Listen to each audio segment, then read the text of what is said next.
2016 senesi oktyabr ayında yanı flashmob peyda oldu. Onun adı Mannequin Challenge.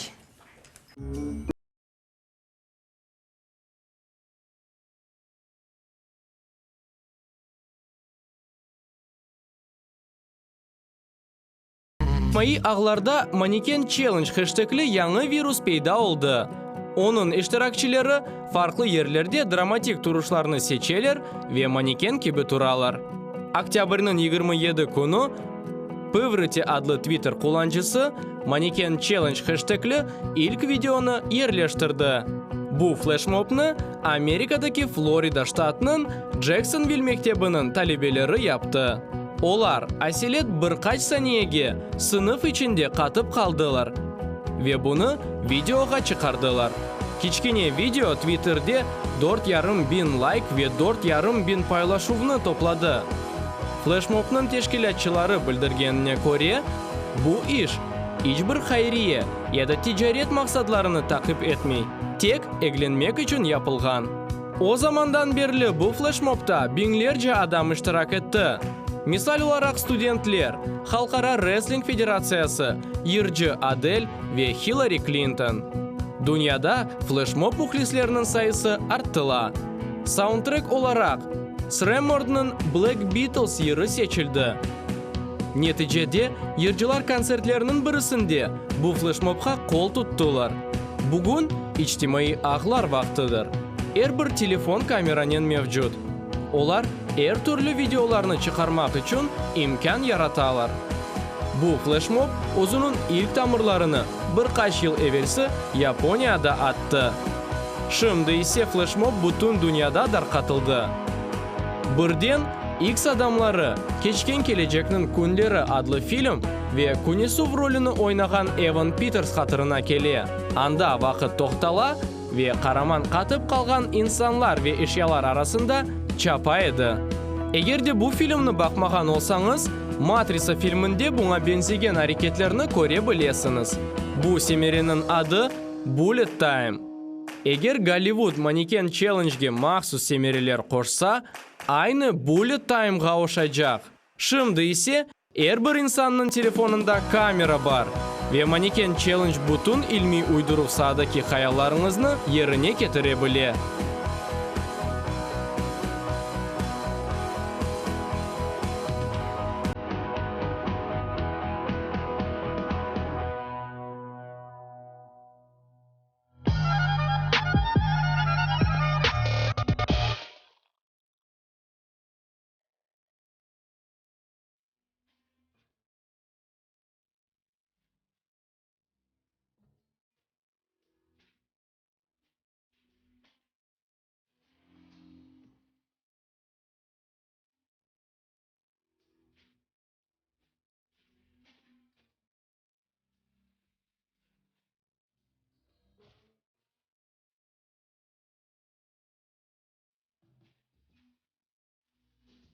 Selamünaleyküm, hoş geldiniz. Buyurunuz, oturunuz.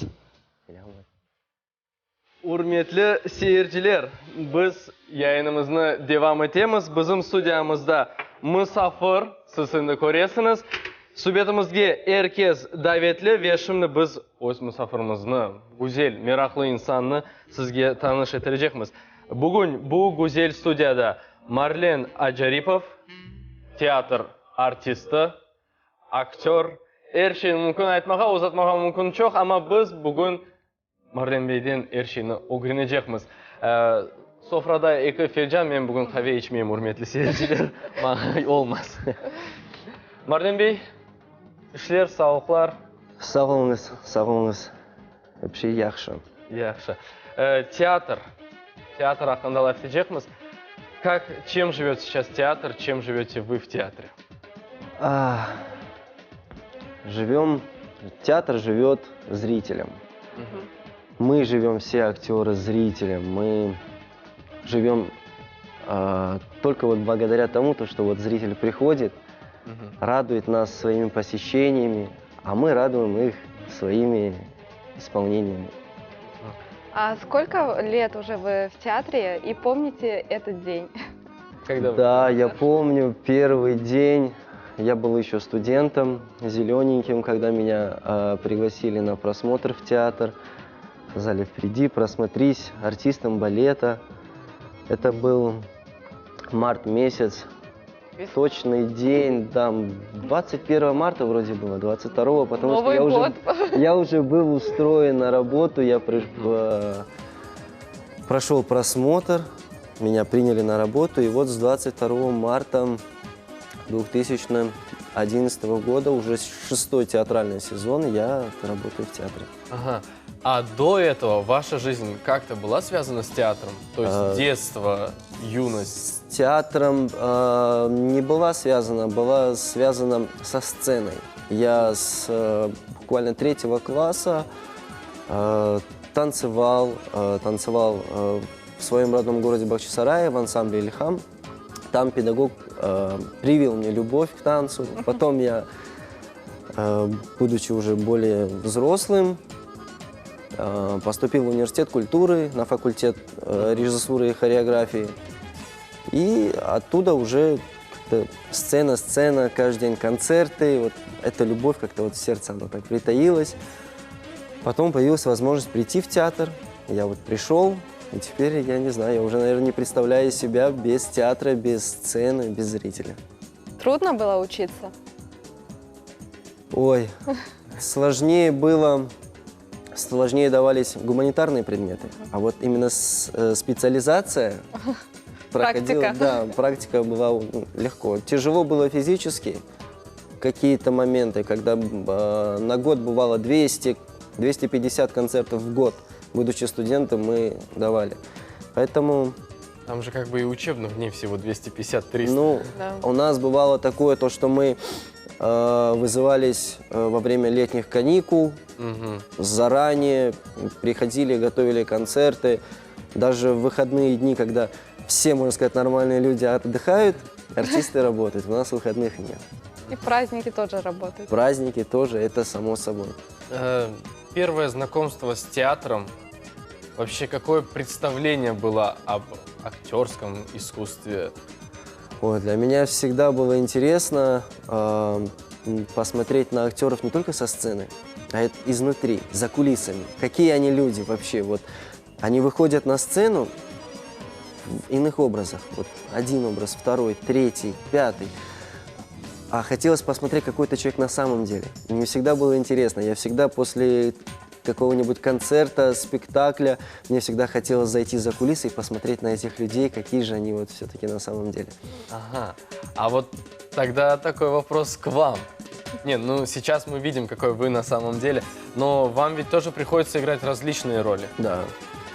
Все-таки роль может повлиять на ваш характер, на вашу жизнь? Что-то новое вам преподнести? Наверное, все-таки характер мой может повлиять больше на роль, чем наоборот. Вы руководите ролью, значит. Да. Очень интересно. А может, какие-то герои у вас были в детстве, актеры? Ой, Кумиры. ну, в Кумиры. детстве, как, наверное, у парня, это, наверное, у меня всегда были кумиры мои в боевиках, такие как Жан-Клод Ван Дамм, к примеру. Да. Вот такие у меня были кумиры. Сейчас, в данный момент, вот есть такой человек, Иван Васильев, известный артист балета, солист Большого театра. Вот он вот в данный момент пока является кумиром, потому что человек на самом деле профессионал своего дела, танцовщик высокого уровня, поэтому всегда я вот, смотря на него, у меня вдохновение какое-то появляется, и хочется зайти в балетный класс и вот работать над своим исполнением, оттачивать свои движения. То есть, я сейчас правильно понимаю, вы только танцуете?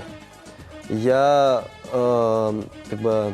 Монологи, вот это все? В театре я вообще артист балета, но у нас музыкальный театр, и наши артисты, они более синтетические. Синтетический артист – это артист балета может играть и драматическую роль с текстом. Он может и петь, и танцевать, и говорить. То же самое артист хора, который может выйти, станцевать. Понятное дело, уровень не такой, конечно, сказать, как у людей, которые учились на это. Но все равно выйти и сделать, выполнить задачу, которая поставлена режиссером, балетмейстером. Когда-нибудь сомневались, не хотели менять профессию? Нет, никогда не сомневался. Я с самого детства шел, у меня была цель, мечта быть на сцене. Мгм. Сейчас, что вы сейчас играете? А, Последняя ваша роль. буквально вот на днях вышел новый современный балет по древнегреческим мифам «Боги и люди», по мифам о Прометее и Икаре. И одну из главных ролей балетмейстер доверил мне роль Леандра, влюбленного юношу, который за любовь, за свою возлюбленную просит у богов, потому что она как-то смертельно заболела, и пришлось просить у богов Олимпа, чтобы они спустились на землю и дали жизни, дали огня моей возлюбленной, всем людям, которые кто-то не ходил, кто-то не видел и так далее. И Прометей, который дал огонь людям, спускается, воскрешает мою возлюбленную и так далее, помогает ей встать на ноги. За это он, конечно, несет наказание.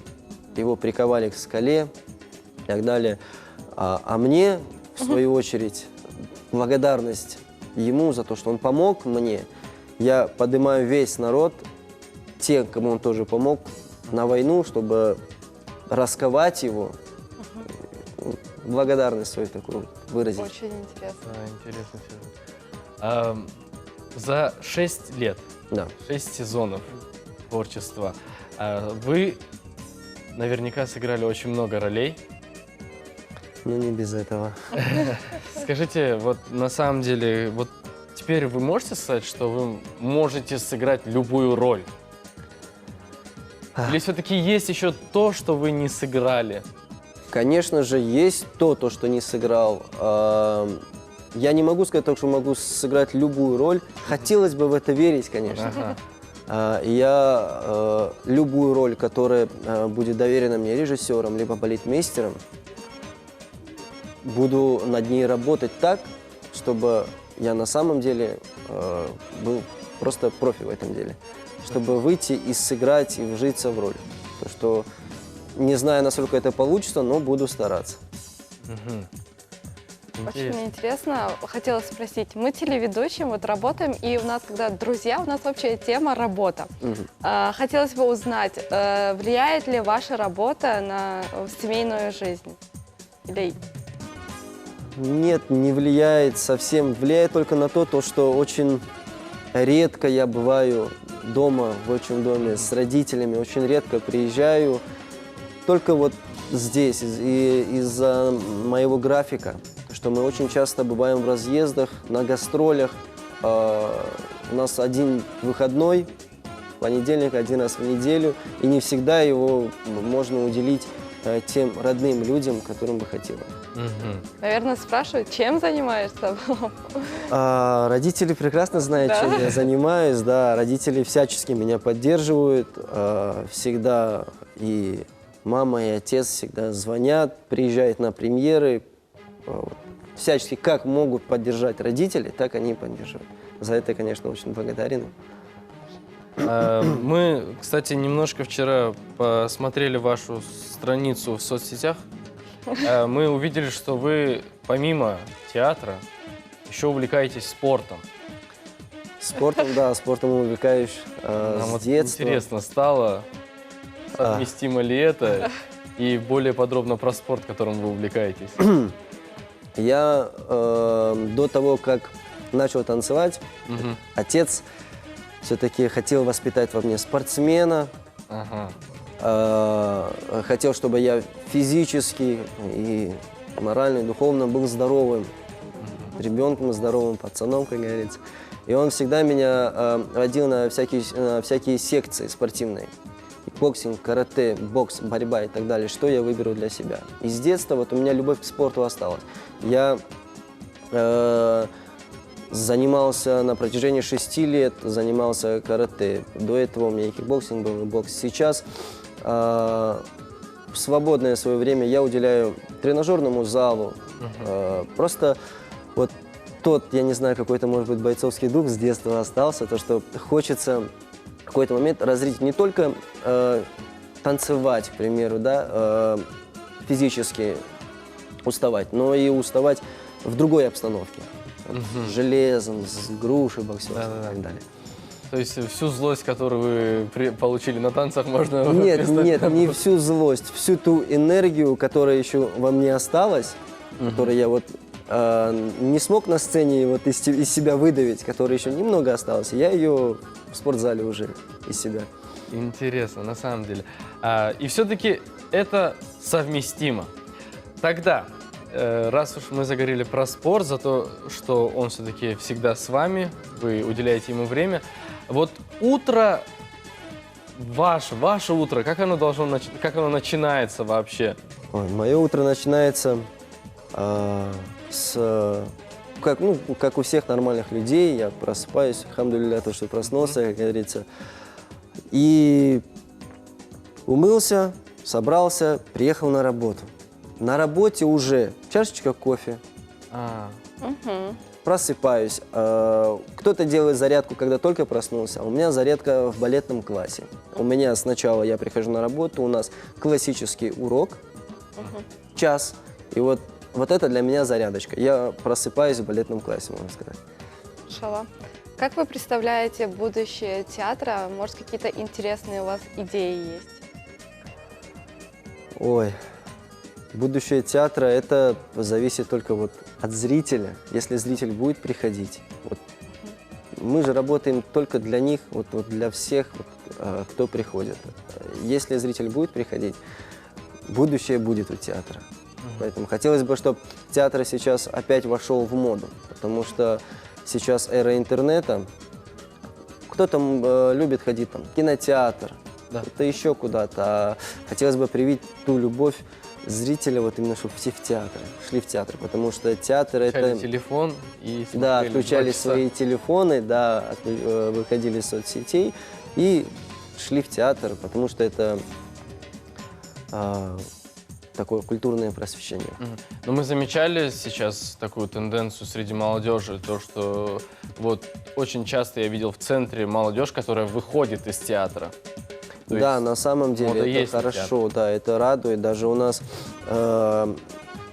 наш рекламный отдел, он подстраивается, даже под ту самую же молодежь. Вот как 14 февраля, День влюбленных. Наш театр подстраивается так, чтобы мы ставим балеты там «Ромео и Джульетта», «Вечная любовь» и так далее, чтобы молодежь могла прийти, привести, парень мог привести свою девушку и... Интересно. Ну и в завершении нашей сегодняшней беседы вот такой вот, можно сказать, слегка философский вопрос. Что для артиста, для актера, для танцора, для творческого человека, что для вас является счастьем? Интересный вопрос.